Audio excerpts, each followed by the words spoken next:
గత నెల రోజుల్లో తెలంగాణ, ఆంధ్రప్రదేశ్ వ్యాప్తంగా భారీ వర్షాలు కురుస్తున్నాయి. అటు ఉత్తరాది రాష్ట్రాలు కూడా వర్షాలకు అతలాకుతలమవుతున్నాయి. ముఖ్యంగా ఉత్తరాదిలో ఎక్కువగా క్లౌడ్ బరస్ట్ అనే మాటలు వినేవాళ్ళం.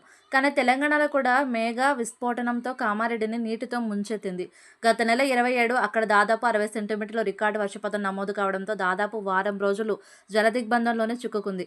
అయితే గతేడాది విజయవాడలో కూడా బుడమేరు పొంగి విజయవాడ పరిసర ప్రాంతాలు నిండా మునిగాయి. ప్రభుత్వం ఎంత చేసినా ప్రకృతి కన్నెర చేస్తే ఎలా ఉంటుందో ఈ వర్షాలు నిరూపించాయి.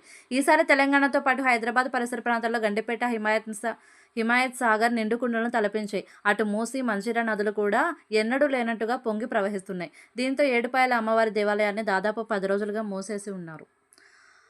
అటు ఏపీలో పలు జిల్లాల్లో ఇదే పరిస్థితి నెలకొంది. మరి క్లౌడ్ బరస్ట్ కానున్న వర్ష బీభత్సానికి చేతికి వచ్చిన పంటలు నీట మునిగాయి. ఆ సంగతి పక్కన పెడితే ఏపీలో మళ్లీ భారీ వర్షాలు పడనున్నాయి. ముఖ్యంగా శ్రీకాకుళం, విజయనగరం, పార్వతీపురం, అల్లూరి సీతారామరాజు, మన్యం, విశాఖ జిల్లాల్లో అక్కడక్కడ తేలికపాటి నుండి ఒక మోస్తరు వర్షాలు కురిసే అవకాశం ఉందని పేర్కొంది.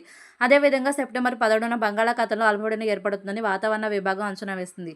ఈ అల్పపీడనం పశ్చిమ వాయువ్య దిశగా పయనించే అవకాశం ఉందని తెలిపింది. దీని ప్రభావంతో రాష్ట్రంలో సెప్టెంబర్ నెలాఖరు వరకు వర్షాలు కురుస్తాయని భారత వాతావరణ శాఖ అంచనా వేసింది.